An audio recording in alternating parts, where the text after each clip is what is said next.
you ever experienced the moment of entering a space and, without uttering a single word, perceiving how all eyes turn toward you? It's not about your clothing, nor about your hairstyle. It doesn't even relate to your actions. It's something much deeper. It's your aura, something that's impossible to disguise or suppress. There's a power in your sight, a force in your gaze that causes those around you to respond in ways they themselves cannot understand. They observe you, they analyze you, they feel fascinated. And frequently disturbed. They don't know the reason, but your presence disturbs them. It confronts them with something they cannot describe. Has this happened to you? Have you perceived that discreet rejection, that unease you generate in others simply by existing? If so, what I'll share with you will touch you deeply, because it's not chance. It's not a simple coincidence. What you perceive is authentic and has a reason. You're not an ordinary person, you're someone special. And that singularity, though powerful and beautiful, can also be overwhelming for those who aren't prepared to understand it. Today in this content, I'll reveal to you, why does this happen? Why do your sight, your gaze possess that force that occasionally intimidates others?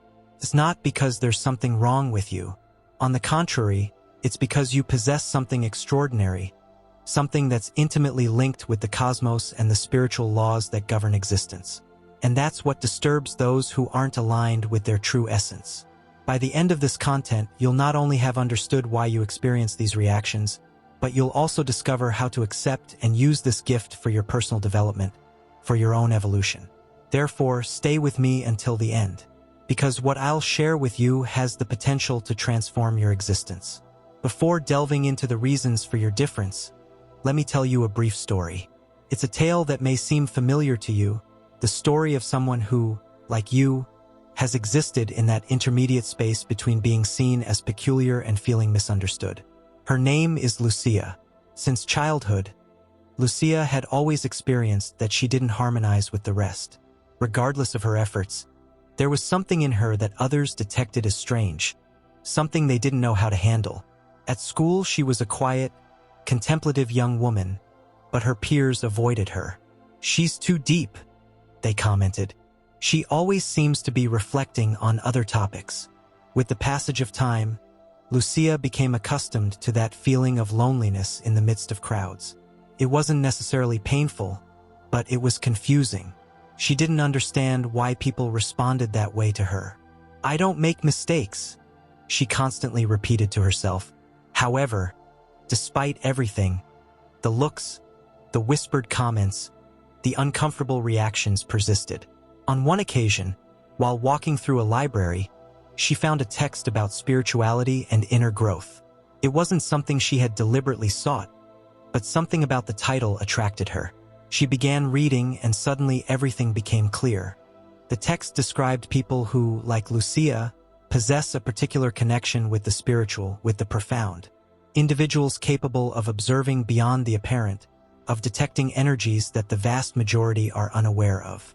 Suddenly, Lucia understood that it wasn't that she was damaged or that something was wrong with her. She simply found herself in a different dimension of awareness, and that was what others unconsciously detected. It wasn't her responsibility that people didn't know how to respond to her presence. It was her vibration, her inner radiance, that radiated with such intensity that it intimidated those who weren't yet prepared for awakening. Have you experienced something similar? Have you ever felt like Lucia? If so, it's essential that you understand that what you experience doesn't constitute a condemnation or a weakness. It's a disguised grace, a talent that few possess and even fewer understand. What happens is that you're different because you maintain a deeper connection with the cosmos, with the spiritual laws that dominate existence. You're what could be called a chosen one, and being chosen isn't easy. It's not destined for the weak of spirit, as it involves carrying a weight that not everyone is capable of sustaining.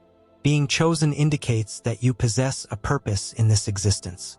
You're not here merely to dwell in superficiality, to follow norms without questioning them, to adapt to the patterns that society establishes. You're here for something higher. You're here to illuminate, to guide, to revolutionize. But how can you achieve this when not even those who surround you seem to understand your nature?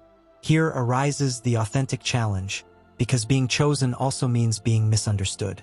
People who don't maintain contact with their own spirituality, who exist trapped in routine in the material.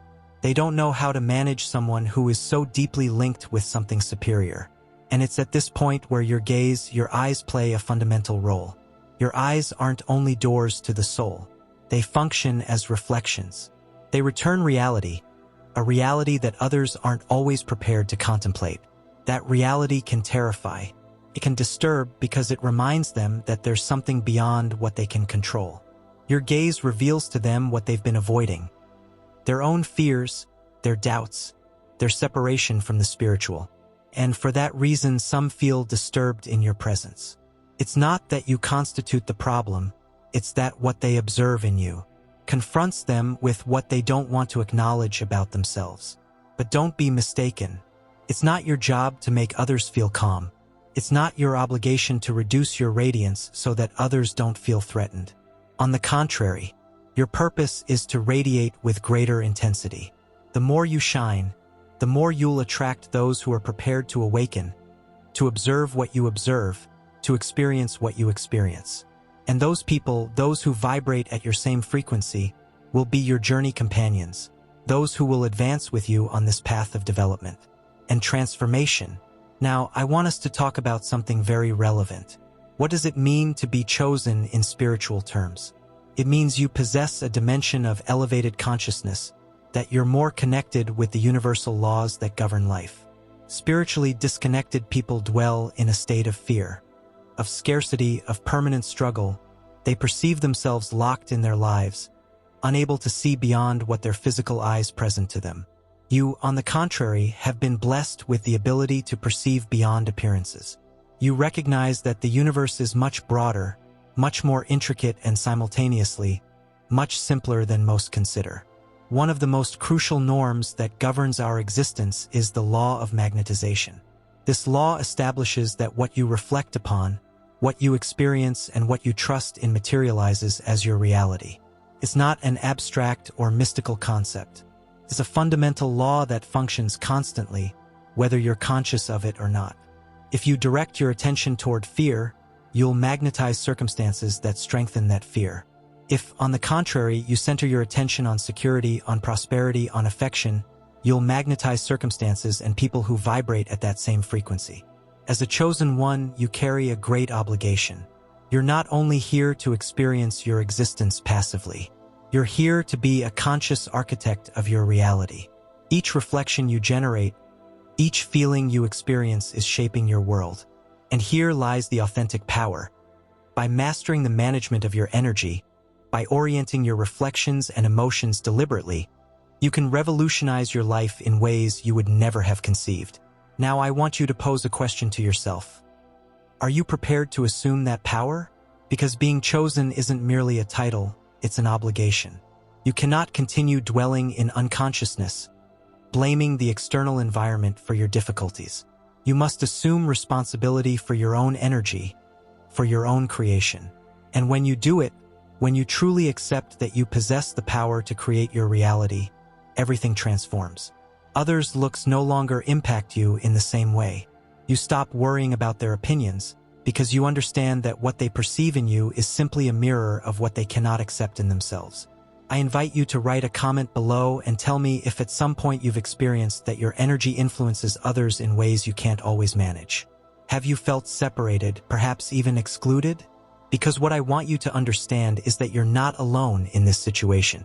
There are many more people like you, individuals who are awakening, who are discovering their authentic purpose in this existence.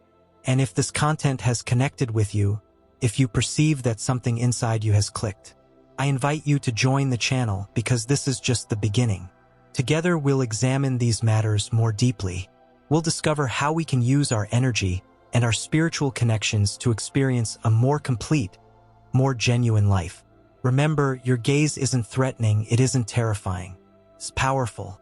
And the more you connect with your authentic being, the more you adopt your function as chosen one, the more you'll begin to magnetize the appropriate people and circumstances toward your life. The laws of the cosmos are on your side. You're here for something grand. And when you understand that, when you fully assume it, everything in your environment, begins to synchronize in ways you would never have conceived. So continue forward, keep radiating. The world requires your radiance. If you arrived at this point, I congratulate you. You're part of the scarce people who possess the ability to maintain such concentration, and so you know you arrived here. Comment, I am conscious, and I'll greet you personally in the comments. Until the next encounter.